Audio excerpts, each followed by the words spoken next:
Welcome to the Attractions Group podcast. I'm Don Helbig alongside, as always, Ryan Sir. You can follow us on Twitter at attractions_GRP, YouTube, and your favorite podcast apps. Ryan, it's the holiday season. Perfect time to give your favorite, amusement park fans on your list that special item. And if you're a fan of Kings Island, you and I had a chance last month at IAPA to take a look at a new book that has just been published, Kings Island, A Photographic Journey. Have you picked up your copy yet? Don, as you probably recall and get angry about, I asked you about this book every day since I heard about it back You in did. April.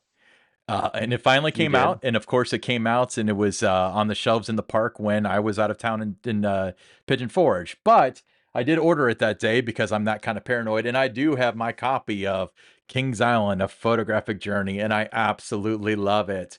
So I couldn't put it down. When I opened it up. I mean, I just went cover to cover with it. It's that good. Yeah, I was paging through it today just in preparation for this program tonight, and I saw stuff that I hadn't noticed because I only really got to page through it in the past. I've had a really busy couple days, so that was my first time actually like getting to actually appreciate it. And I saw stuff that I didn't think I'd ever see exist. So without further ado, Don, especially for your audio listeners who can't see who's on the screen, Don, who's our special guest today?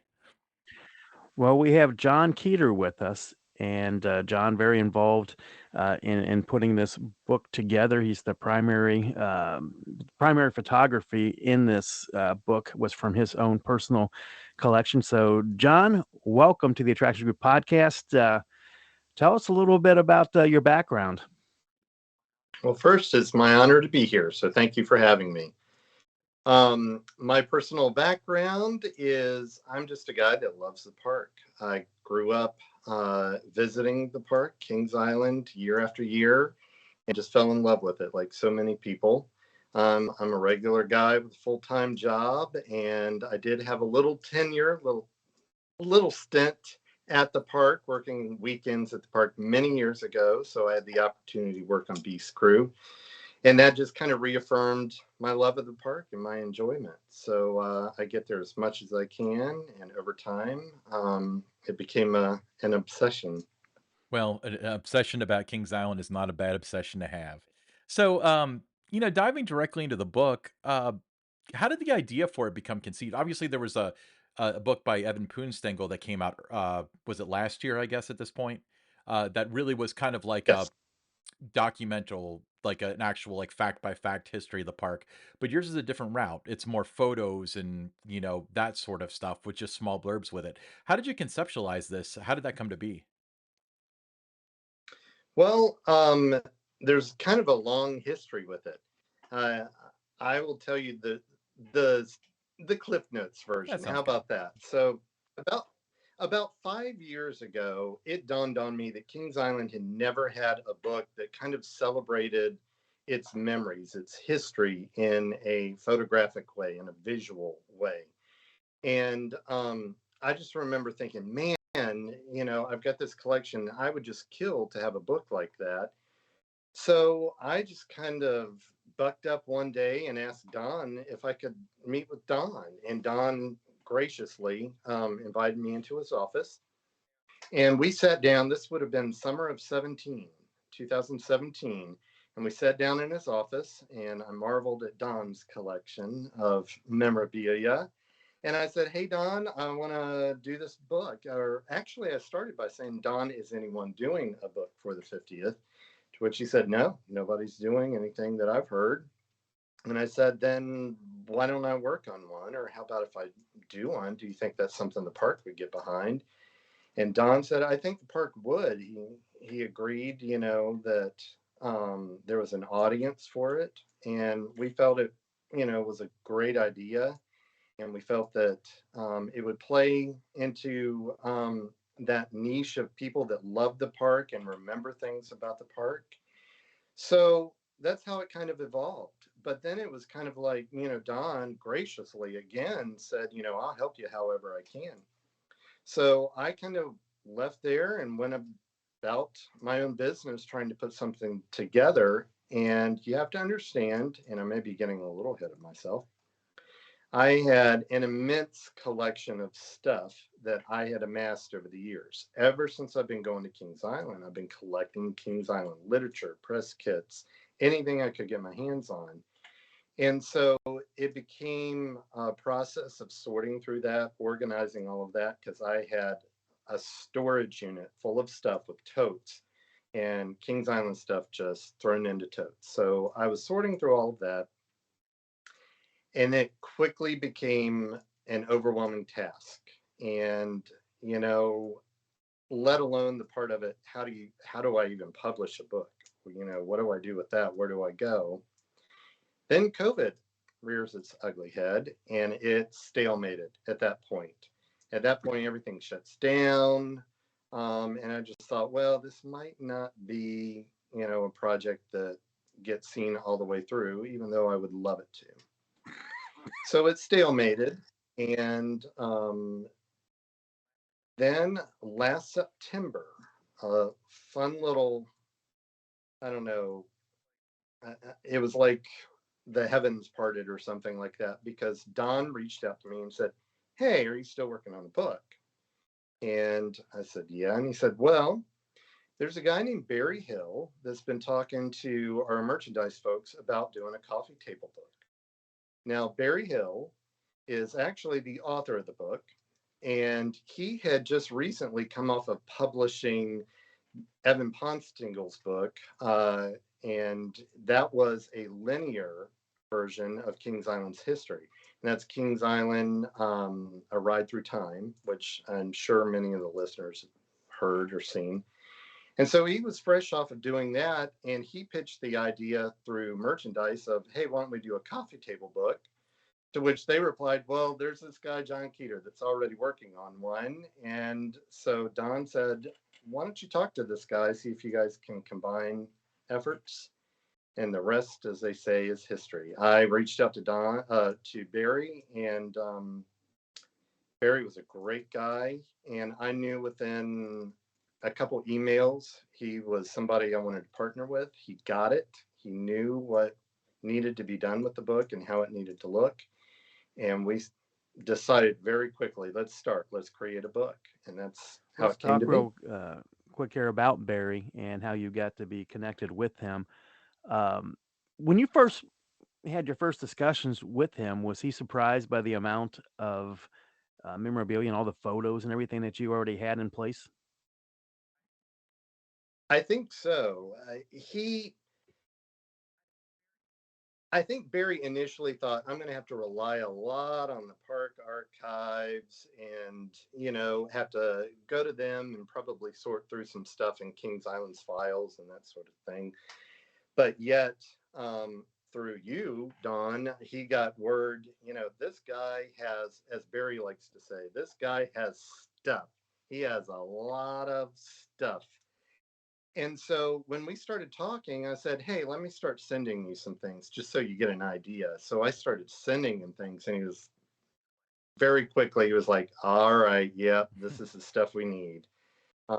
So yeah. Yeah. So, obviously, creating the book, there's a lot of work that goes into a book and also a lot of risk because you always have the idea that it could either never be published or never turn like a reasonable profit or whatever. So, anybody that would do a book like this, obviously there's a passion aspect to it. Where does your passion for Kings Island and the amusement industry, where do you trace that back to? Well, Really? genetics. My dad loved parks. I was blessed with a dad that, would take us places. He would take us to Hershey Park. I went to Busch Gardens the year it opened down in Williamsburg, Virginia. I went to King's Dominion in '79. So I was very lucky to travel to all these different places. Um, and so, that's more or less kind of where things began. But ironically, the first roller coaster I ever rode was at King's Dominion, and I hated it. It was the Scooby Doo. I screamed and cried the whole time. Rode it with my mom and my dad in the seat behind me. And then after that, you couldn't really get me on a roller coaster for a few years. But then the tide turned when my parents decided to take me on a trip to Kings Island. And that was back in the very, very early 80s. And I walked in the gates, and having been to King's Dominion before, it wasn't unfamiliar to me, very similar parks. But that day, something happened. My dad stood at the back of the park with me, and I stood there and marveled at the brand new ride back then called the Bat. We're talking about the original Bat, not the one at the park now. And I marveled at that thing, mostly because I couldn't understand how it worked. It wasn't operating that day, but I remember standing there and I just couldn't figure it out. And it just so happened my dad was an engineer, and he had done some contract work for NASA, that sort of thing. And he took the time to explain it to me. And I just remember that as a vivid memory with my father. And from that point on, I was addicted. We got back to Virginia, where I lived at the time, and within a couple of weeks, I was riding the Loch Ness Monster at Busch Gardens and couldn't get enough. And there you have it. Yeah, John, let's talk a little bit about the process for gathering information for a book like this. Obviously, you had a vision for what you were thinking. You partner with Barry. He's got a little bit of a vision. Walk us through a little bit of how you two merged your ideas together to come up with this book. Well, to be honest with you, my role was lead contributor. Barry gets the lion's share of credit for this book. I'll be perfectly honest, because he had the artistic vision, he had, the ability to publish it, and he had the experience in laying out a book. Barry's, just to give you a little bit more information about Barry, Barry is the owner and creator of a company called Rivershore Creative.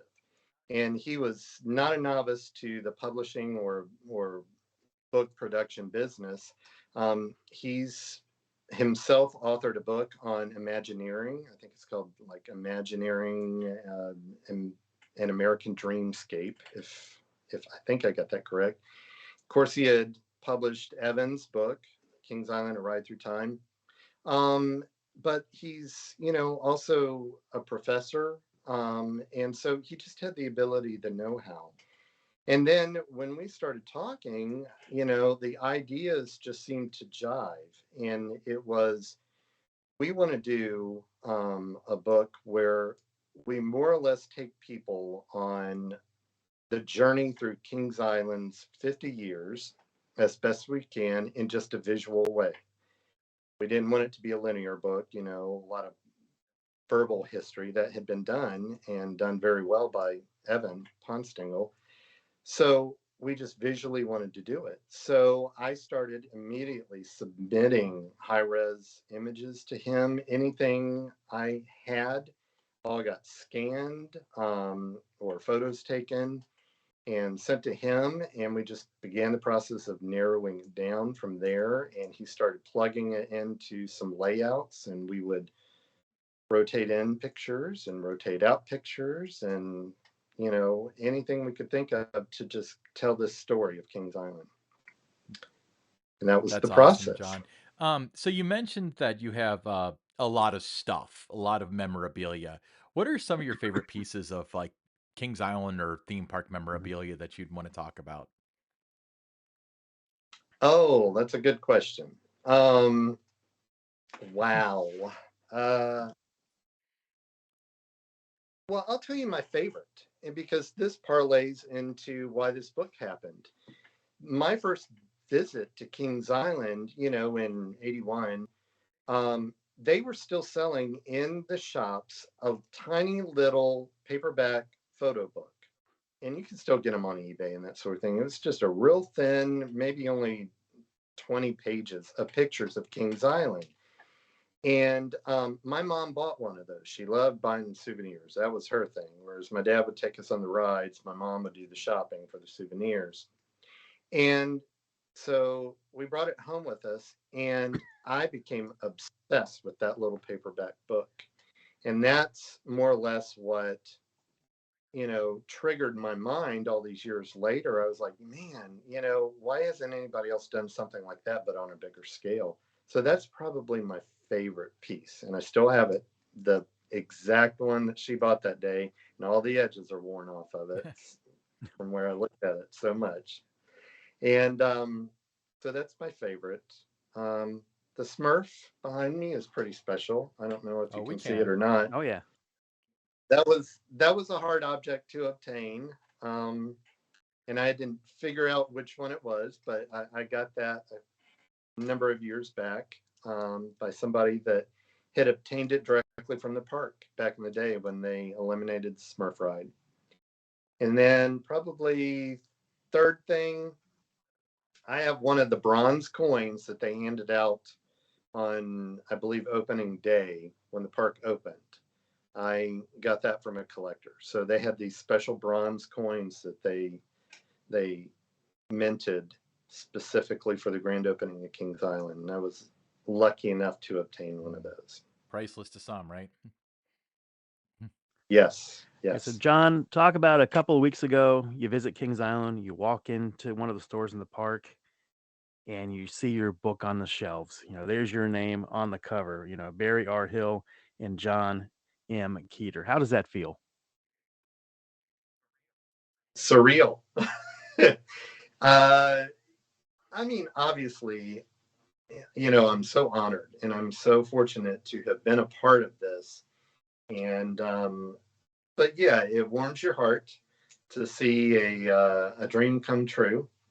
And, but surreal also because ironically, we put this book to bed a long time before it ever went on sale at Kings Island. The book was actually wrapped up around March of 2022. So before the park even opened for, its season, we had the book all wrapped up. But logistically, there's just a lot of hurdles you have to go through with a book of this size and this quality.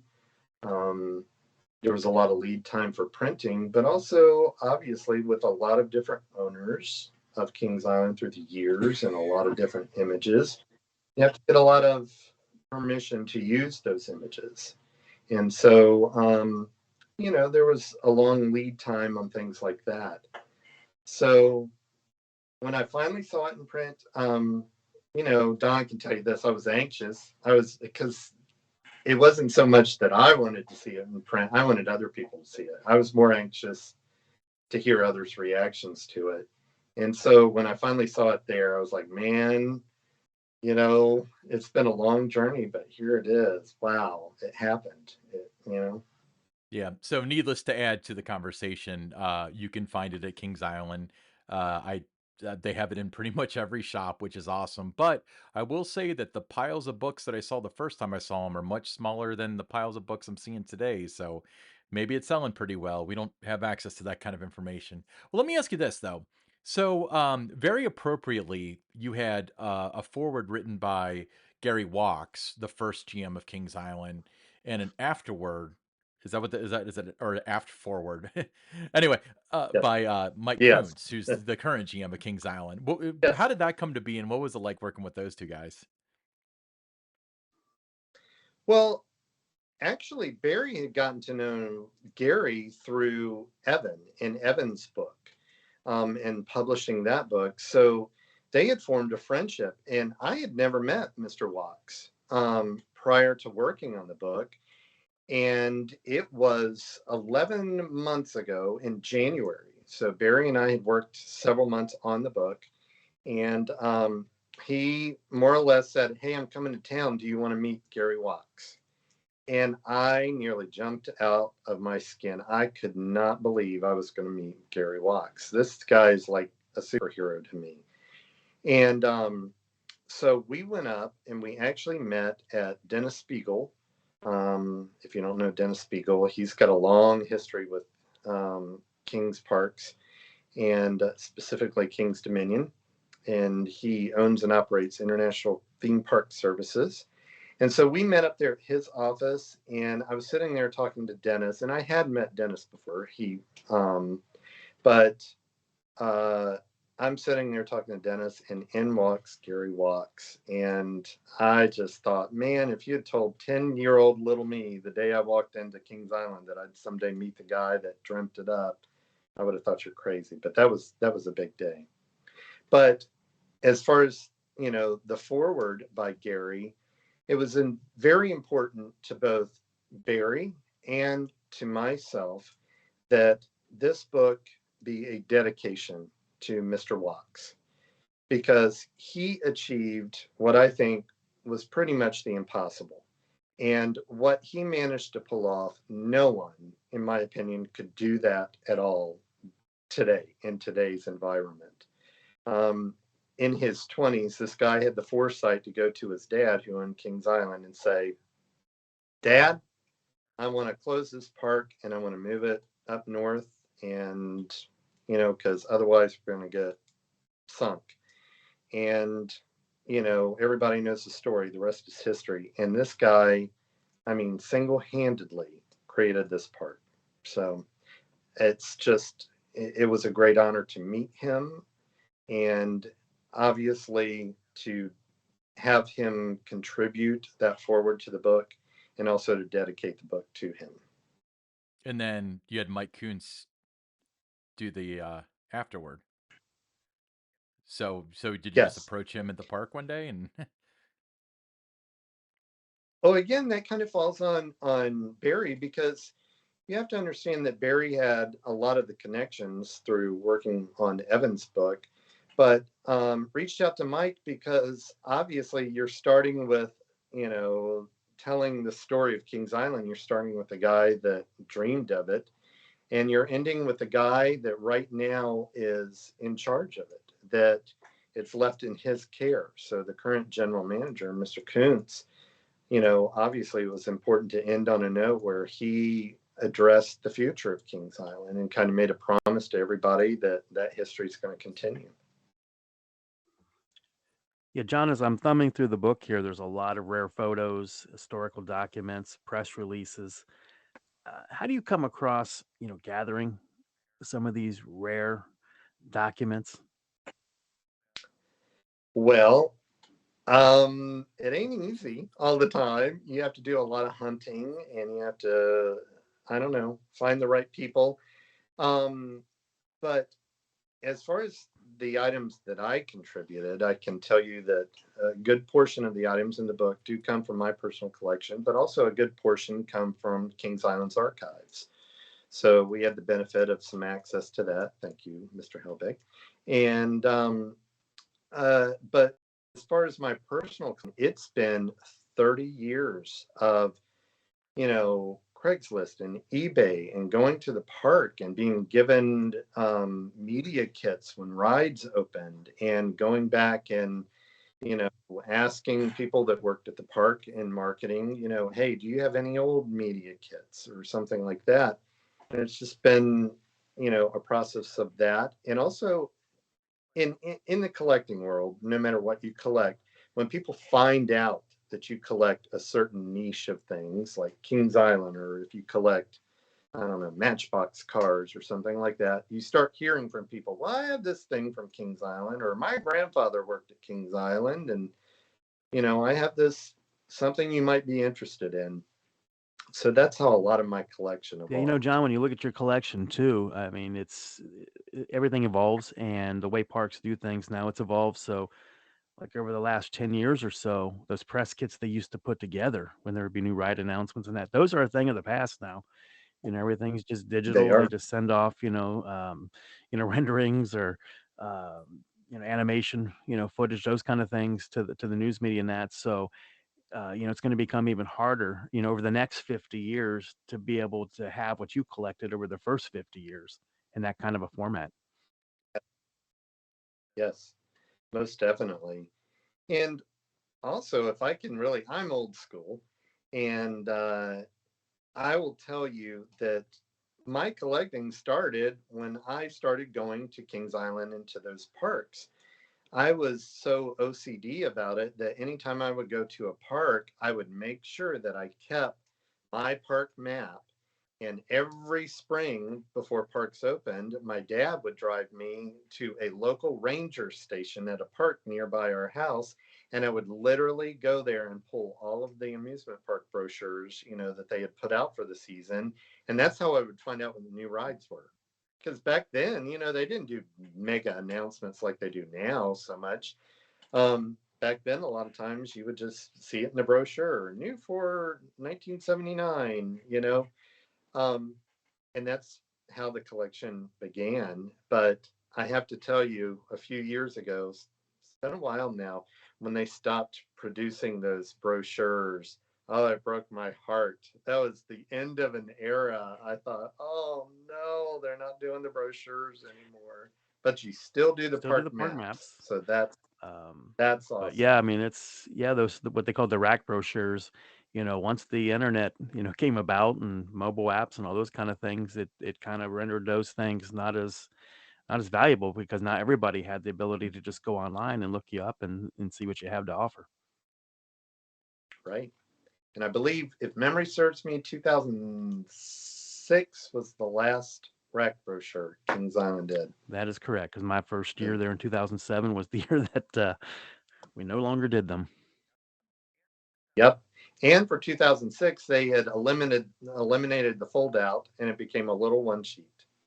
That's all it was. And I kind of, at that point, I was like, oh, they're going away. They're shrinking them. So, Yeah, I mean, I often wonder if we'll have park maps at all in 5 or 10 years because, especially with COVID, they kind of prove that you don't need them necessarily.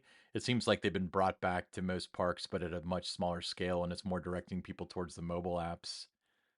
I mean, have you noticed the same thing, John? I have, but I think there's something to be said for something tangible, when you go to the park. So, Disney continues to supply physical park maps to its guests. So I do think that parks somehow recognize that there is an importance of giving something a little bit tangible to guests, or guests that maybe don't want to spend all day staring at their phone. Um, it would be my hope they'd continue, but obviously times change, and I'm sure generationally it'll age out. And you know, but if a park has a park map, I'm still going to grab 5 copies of it for my archives. So, you mentioned, the other, like the earlier Kings Island picture book that was one of your first pieces of memorabilia. What are some other like theme park publications similar to yours that you kind of drew inspiration from and that you still kind of cherish to this day? Oh gosh. Well, you know, I'm an ACE member, and so I got to know several people that were doing books through ACE about parks, whether it was, long lost parks, or they were doing photographs of coasters across, many parks across the country. And so I was snapping those books up left and right. And in the 90s, thankfully, there was kind of a boom of those types of books and publications. But I will tell you, the book that spoke to me the most was a book done by Charlie Jacques, who essentially compiled the entire history of Cincinnati's Coney Island. And that book was produced in early 2000s, and I fell in love with that book. I have read that book backwards, forwards, upside down, probably 30 times, and I still, every time I pick it up, find out something new. And it's an amazing reference guide. And that's how I learned so much about Coney Island and the roots of Kings Island, is through his work, Charlie Jacques. So if you can get your hands on that book, that is such an amazing precursor to the Kings Island history books that have come out. Yeah, John, let's talk about the cover of the book that you have here. I don't know if you can see it there, but just an amazing piece of art uh, for this cover. How did that come about? Like, how did you settle on this is what it's going to be? That was actually Gary Wachs, Mr. Wachs. So that piece of art, just so you know, got used in a lot of publicity in the early years of Kings Island. They did some merchandise with that piece of art on it. They did all the way down to like the boxes they used to sell saltwater taffy in. That image was on that, and it's a very early image of the park. But that actual image used for that cover is the original painting that hangs in Gary Walk's home. It was commissioned for him. So it was more or less his generosity. And he took that painting and had a high resolution scan of it done. And it was just, there was no other cover other than that piece of art, because it is just, it's beautiful, and it tells the tale of Kings Island. It tells, without saying a word, it just tells you how beautiful and amazing Kings Island is just by that picture. Yeah, I mean, it certainly is. The cover alone is such a great representation. But let me ask you this: so, yeah, obviously you're pretty well known for your knowledge of Kings Island and the industry and stuff in the online circles and through Ace and so on. While compiling the book, was there anything that surprised you that you learned while doing it? Like, does anything stick out to you? Um, I don't know that anything really stuck out at me. I will tell you, the challenge with the book was trying to squeeze 50 years of, you know, history into this book.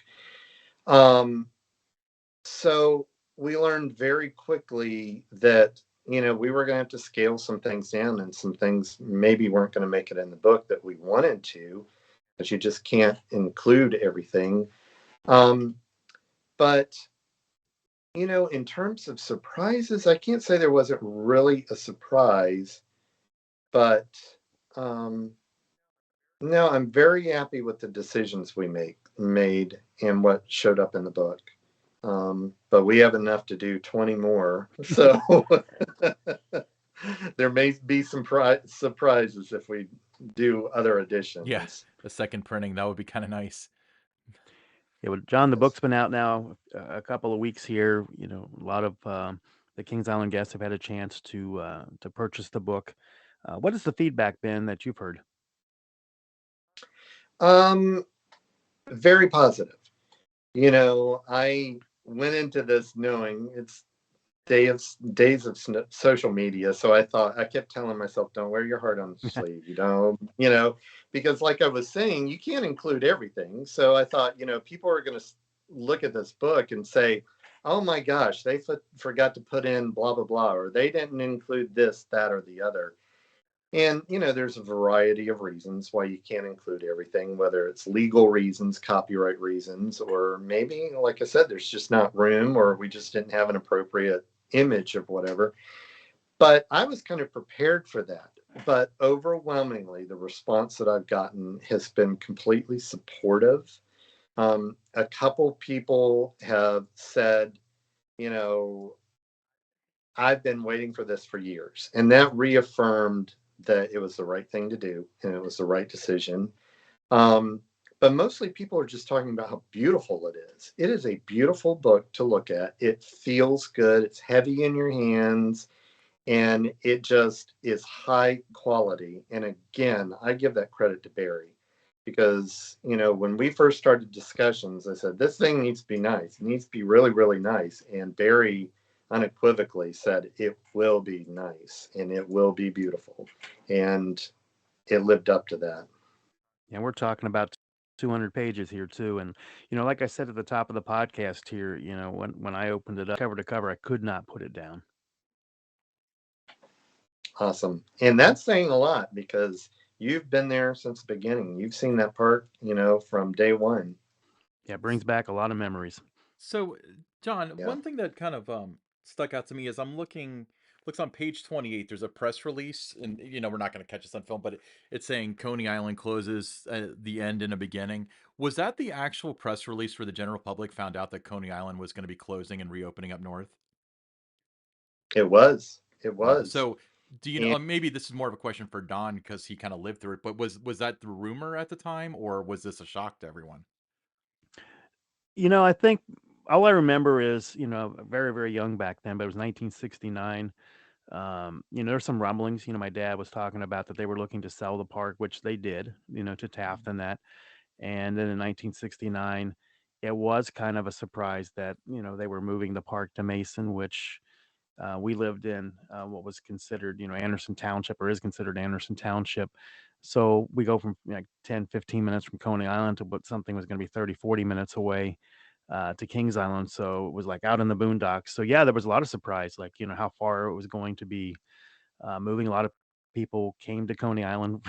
They took the boat down the river and stuff to come over to the park. So it was just a lot of going to work, and it's going where, because nobody had ever heard of Mason, Ohio. So there was a lot of that. I remember my dad talking about, and just some of the articles that I read back, back in the early '70s when it was under construction before they closed Coney. So yeah, I mean, it wasn't like out of the blue. I mean, there was chatter and stuff that it was going to happen, but until it does, there's still people that aren't believing it and, holding out hope that Coney's going to continue. Mhm. I also see a press release, Kings Island ahead of schedule to open next spring. Was this from your collection or from Gary Walk's collection, or where did you get the early press releases? That one might have been from my collection. I can't remember specifically. Because there was a lot. But also, we had Tom Kempton, who was the first marketing manager for Kings Island. He was involved with the book too. He was part. There's actually a dedication of the book to Gary Walks, where him and Dennis Spiegel dedicate the book to Mr. Walks and call him the father of Kings Island. But Mr. Kempton was able to supply a few things, some photographs and that sort of thing from those early days. So it might have come from his collection, either his or mine. Yeah, I think the press releases are kind of the most interesting. There are a lot of photos I've never seen before, and I've seen a lot of historical photos, but I've never seen those press releases. So that's really fascinating. Um, so just as kind of a segue into your personal interest in this stuff, what's your favorite ride at Kings Island? Oh, now that's a loaded question. Not at all. Sentimental favorite, probably if I had to pick the one, it is The Beast.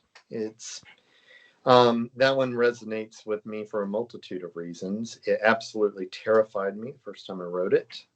And I got off and thought, I will never get on that thing again. I'm lucky I survived that thing. And of course, I was getting right back in line immediately to ride that thing. Um, but then I had the opportunity in '99. I was on Beast Crew. I worked there on weekends, and they asked me, where do you want to work? And I said, hey, it's my bucket list. I want to work the Beast. And so I had the privilege of working a year on Beast Crew. Um, and also, I think if you take the me out of the context of the question, that ride, not that Kings Island wasn't on the map before, but that ride sent Kings Island into orbit. That ride put Kings Island on the lips of every roller coaster park fan across the world. And so it just, I don't know. I just think it's the king ride. It is the ride at Kings Island. So sorry, Don. Racers up there I too. get it with the Beast. I mean, it's like you said, it definitely was a game changer in 1979 when that opened, and went from drawing regionally, and some people knowing about the park, around the country from the Brady Bunch episodes, but the floodgates open. People were coming from all over the world just to ride it, and they still do today. So it's withstood the test of time. The first time I ever heard of Kings Island. Now, again, I grew up about an hour away from Kings Dominion. So I went to Kings Dominion years before I ever went to Kings Island. And however, I learned of Kings Island in 1979 when the Beast opened because there was a show back then in the '70s called Real People. And this show, if you're old school, you remember they would do these little snippets and segments where they would talk about people that had unique collections or did unique things, or, just things that were monumental across, the country. And there was one of the hosts on that show was a guy named Byron Allen, And he did a segment on this new roller coaster in Cincinnati, Ohio called The Beast. And I remember just thinking that thing looked crazy. I can remember it showing the helix, and I remember it showed the tunnels, it diving underground in the tunnels. And I just remember as a little kid thinking, I would never get on that thing. That thing's crazy. And I remember his final tagline. And I've never seen the interview since. I've never seen it since it originally aired. But I remember because it's etched in my mind. He said, if you come here and ride the beast, make sure you bring 2 pairs of pants because it'll scare one off of you. And it just stuck with me. It stuck with me. I would assume you would have gone a So different direction with 2 pairs of pants when it comes to scaring, but you know, Well, John, you've also been at other parks, not just Kings Island. What would you say your favorite ride is outside of the Beast? that well, coaster, if we're talking about coasters, that recently changed. You know, I have a lot of different coasters. I like to tell people my most favorite coaster is the most recent one I've ridden typically. But I will tell you that last spring I got to go down there to Universal Studios in Florida, and I got on that Velocicoaster, and doggone if that thing, you talk about, needing 2 pairs of pants, that one blew mine right off. It what an amazing attraction. So that's up there. But I'm also very fond of classic older attractions. Um, I love carousels and their rich history. I think carousels are the heart of any park.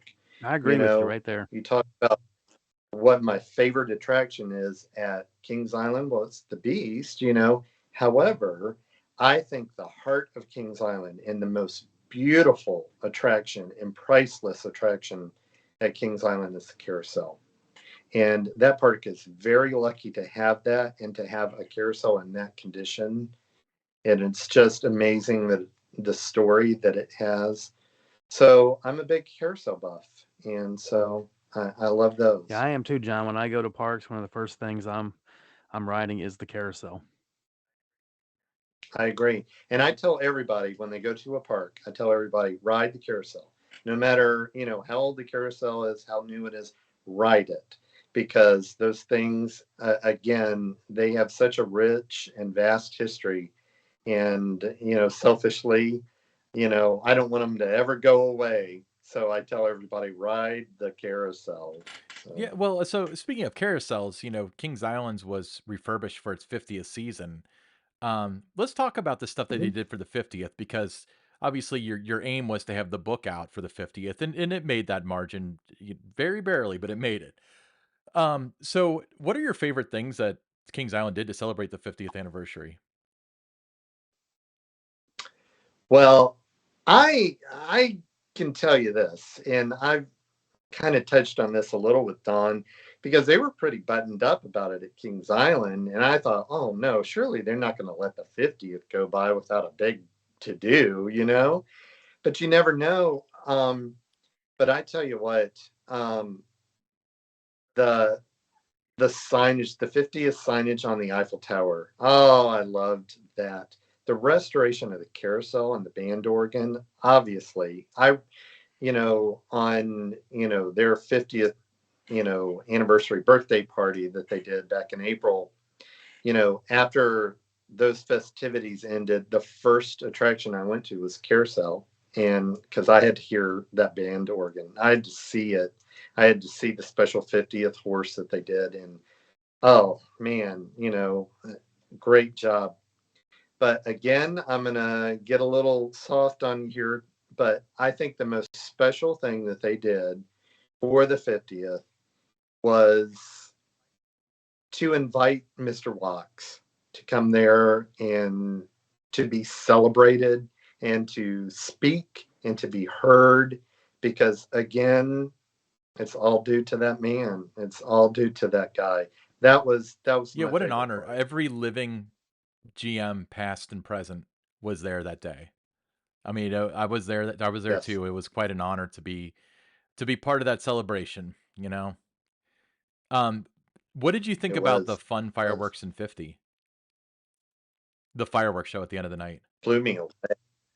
Blew me away. But I also thought now they're going to have to do the drones from now on, because I mean, how they can't ever. I mean, that was just amazing, amazing.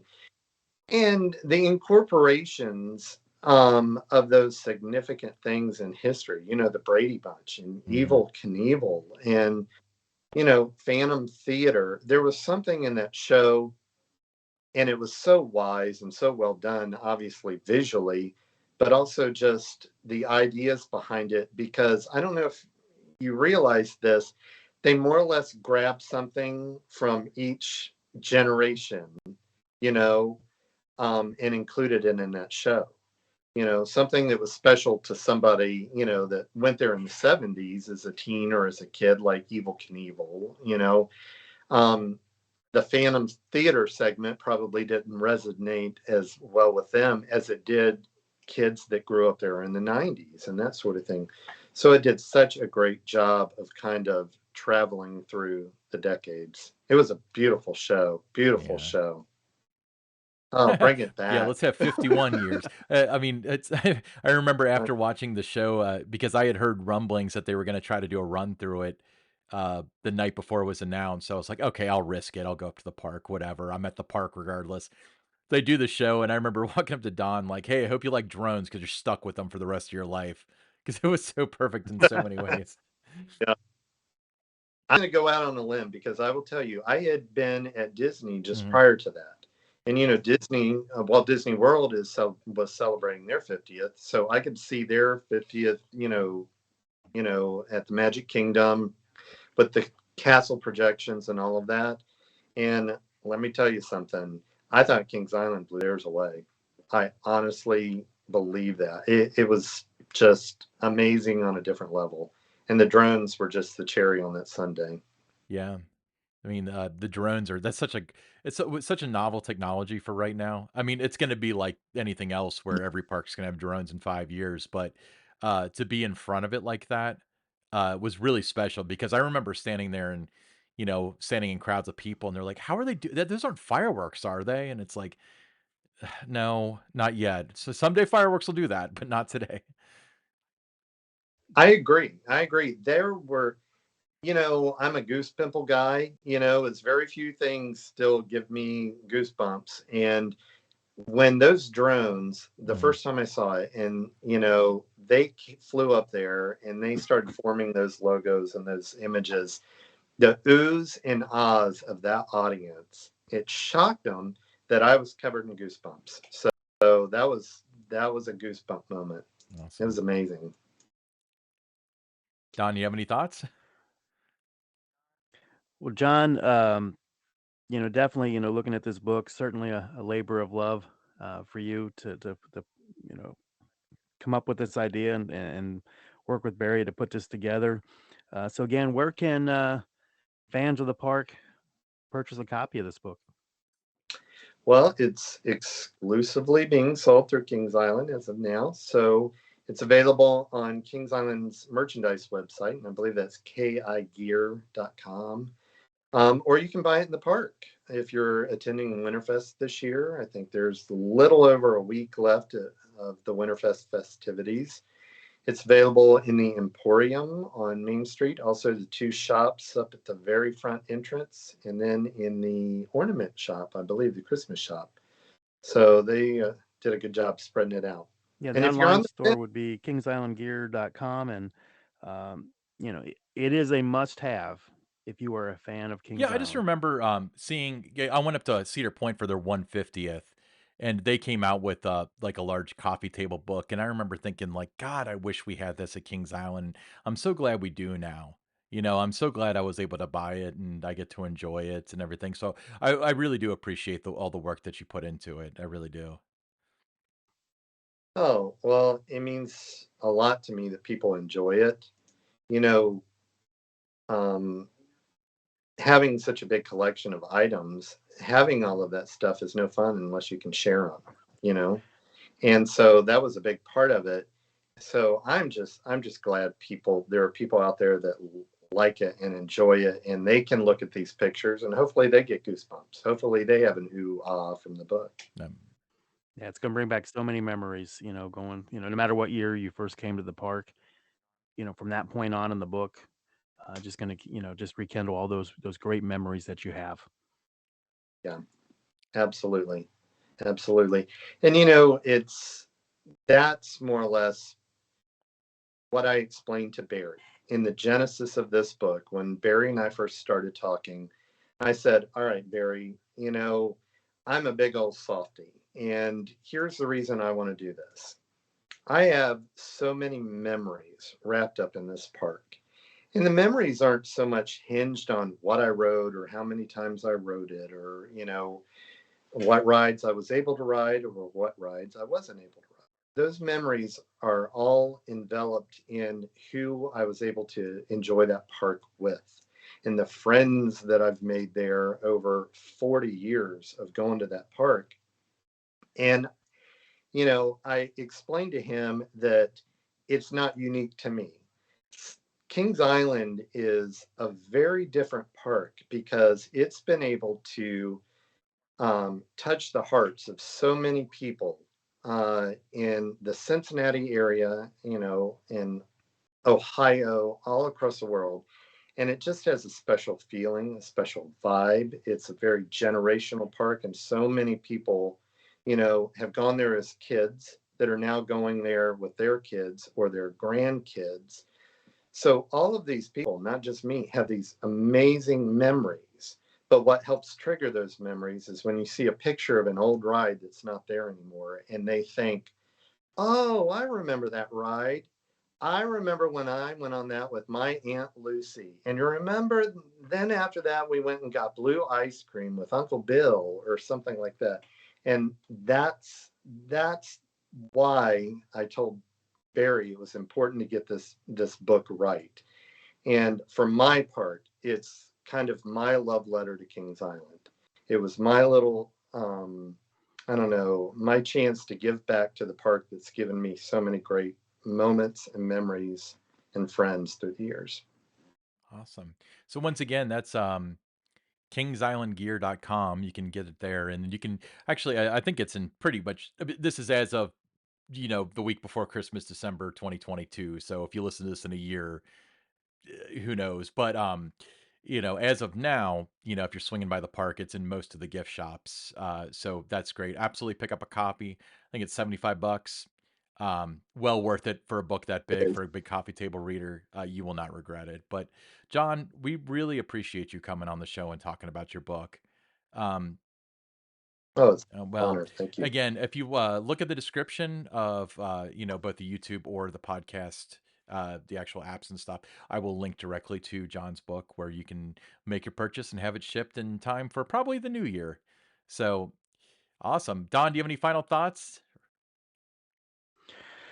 That was a great job with the book, John. We've enjoyed having you on the podcast with us, and it was weeks of anticipation, but well worth it to have Absolutely, this book John. out. And thank you for your support, Don. John, do you have any Welcome. final thoughts you want to share with anybody? I look forward to the next 50 years of I history at assume that you're Kings going to write Island. another book in 50 years. I mean, be the lead contributor to a book in 50 years. I tell you what, I will continue to collect Kings Island memorabilia just in case I decide to write another book in 50 years. Well, maybe we'll settle on 75 because hopefully most of us can see that one. But again, kingsislandgear.com. The book is called Kings Island, A Photographic Journey. For those of you who are watching, actually, let me put myself on the camera here. So you can't miss it. It's huge. It's about a foot long and probably 8 or 9 inches tall. So awesome coffee table book. Fantastic photos. It really is a visual journey. So make sure you check it out. Make sure that you follow us on YouTube by searching for the Attractions Group Podcast. Follow us on Twitter at attractions_GRP, and listen to us through your favorite podcast apps. So this is the Attractions Group Podcast signing off. And if you guys listen to this in the next few days from recording, have a very Merry Christmas. Thank you. Have a good night.